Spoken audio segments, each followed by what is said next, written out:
فتح Spain. مشہور مسلم جرنیل طارق بن زیاد 711 عیسوی میں محض 3000 کا اسلامی لشکر لے کر اسپین پر لشکر کشی کرنے کو نکل پڑے۔ ادھر صرف 3000 بندے تھے اور اس عظیم جرنیل کے مقابلے میں ادھر 1,00,000 افواج۔ یہ کمانڈر جبل طارق پر براستہ سمندر پہنچ گئے۔ جب ساحل پر مسلمانوں کا یہ عظیم مگر قلیل لشکر پہنچا تو سپہ سالار نے ایک نہایت ہی عجیب حکم نامہ جاری کیا۔ کمانڈر نے کہا کہ ہم جس کشتیوں پہ سوار ہو کے یہاں تک پہنچے ہیں ان کشتیوں کو جلا دیا جائے۔ ناظرین، یہ بہت اچنبھے کی بات تھی۔ روئے زمین پر شاید اس طرح کا حکم اور منطق شاید ہی کسی نے استعمال کی ہو۔ لوگ اور مجاہدین حیران ہوئے کہ اس میں کیا حکمت پوشیدہ ہو سکتی ہے، مگر ایک مسلم جرنیل کا حکم تھا، ٹالنے کی مجال کسی میں نہ تھی۔ چنانچہ سب کشتیاں جلا دی گئیں۔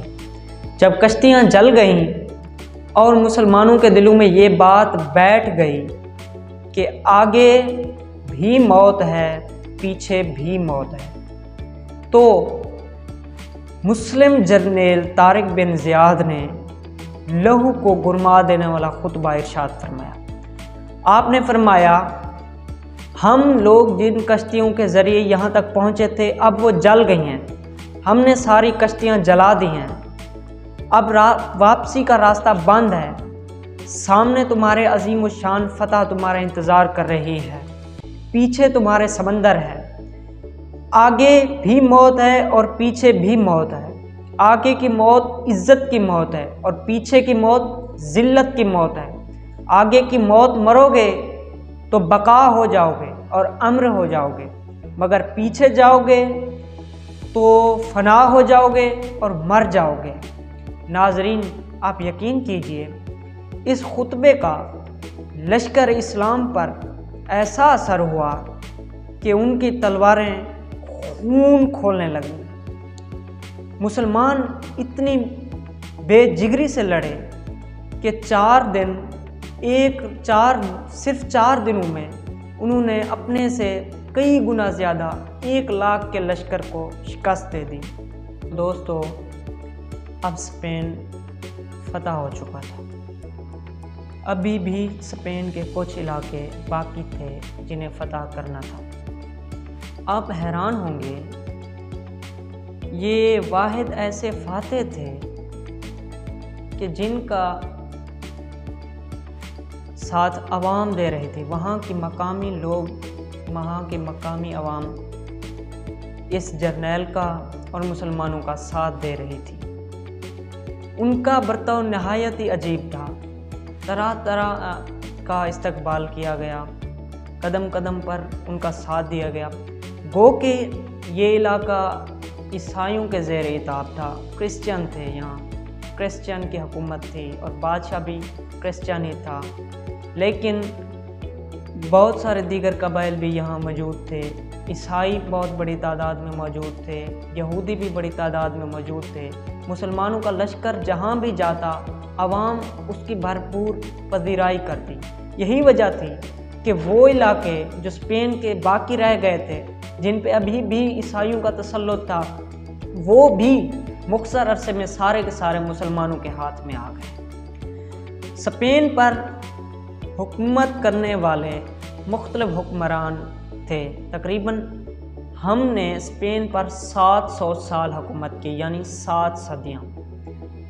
مختلف بادشاہ حکومت کرتے آئے، لیکن ان میں مشہور نام عبد الرحمن کا ہے۔ 3 عبد الرحمن آئے، عبد الرحمن اول، عبد الرحمن ثانی، عبد الرحمن ثالث، اور تینوں نے بھرپور کام کیا، تینوں نے پہلے سے زیادہ بڑھ کے کام کیا۔ ایک دوسرے سے سبقت لے گئے، اور اس کے بعد منذر بن محمد اول اور منذر دوم اور الحکم اول اور الحکم دوم، یہ سارے بادشاہ تھے مسلمانوں کے. انہوں نے 700 سال تک جو ہے نا باری باری حکومت کی. اسپین کا سابقہ عیسائی سربراہ راڈرک جب اسپین چھوڑ کر بھاگ رہا تھا تو اسی اثناء میں وہ دریا میں غرق ہو کے مر گیا، لیکن جیسے ہی وہ مرا اس کی قوم جی اٹھی.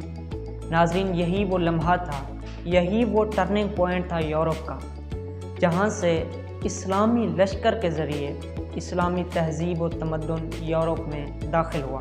گو کہ کچھ مورخین کہتے ہیں اسلامی تہذیب و تمدن اور اسلامی علم و حکمت اور دانش مندی بازریہ سسلی یعنی اٹالین ریجن، یہ موجودہ اٹلی اور اس سے ملحقہ علاقے، یہاں سے ہوتے ہوئے اسلامی تہذیب یورپ میں پہنچی. لیکن اکثر مفکرین کا یہ بھی ماننا ہے کہ جب اسپین فتح ہوا عبد الرحمن اول کے ذریعے تو انہی راستوں پر اور اسی اثناء میں یہ سارے علوم مسلمان ساتھ لائے تھے. اب یکدم سینیریو چینج ہو گیا. اسپین میں جہاں گھپ اندھیرا تھا، جہالت تھی، وبائیں تھیں، بلائیں تھیں، قحط سالی تھی اور دیگر بہت سارے پرابلم تھے. لیکن جب مسلمان ادھر داخل ہوئے تو انہوں نے یکا اس خطے کو ایک مصنوعی جنت میں بدل دیا.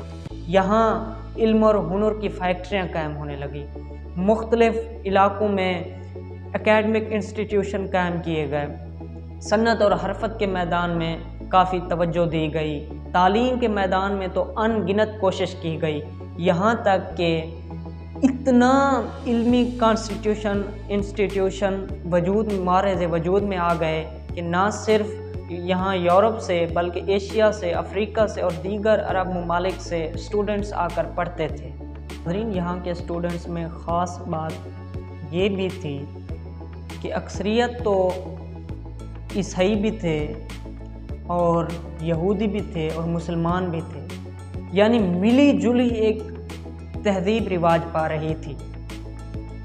یعنی مسلمانوں کی فراخ دلی اور رواداری اور ملنساری اتنا تھی کہ جس کی تاریخ میں اسلام سے پہلے اور اس دور کے بعد پھر کوئی دوسری نظیر نہیں ملتی. اسٹوڈنٹ مل جل کر پڑھتے تھے، کنارے کنارے شہر میں یونیورسٹیاں قائم کی گئی تھی، رات گئے تک دیر تک دیے جلتے تھے، اسٹوڈنٹ ان میں بیٹھ کے ان کی روشنی میں سبق یاد کرتے تھے. 3 شفٹوں میں یونیورسٹیاں چلتی تھیں، فرسٹ ٹائم، سیکنڈ ٹائم اور تھرڈ ٹائم، مارننگ، آفٹرنون اور ایوننگ اور مڈ نائٹ تک جو ہے نا یہ سارا تعلیمی سلسلے جاری رہتے تھے. اگر تعلیم سے ہٹ کے بات کریں تو میں پہلے بھی بتا چکا ہوں کہ صنعت اور حرفت میں، کاغذ کی صنعت میں، کتابیں لکھنے میں، چھاپہ خانے، یہ سب اتنے بڑے علمی کام کیے گئے، اتنے علمی کارنامے کیے گئے کہ جو 800 سال تک جنہوں نے یورپ کو بلا تردد اور مسلسل علم اور دانش سپلائی کرتے رہے.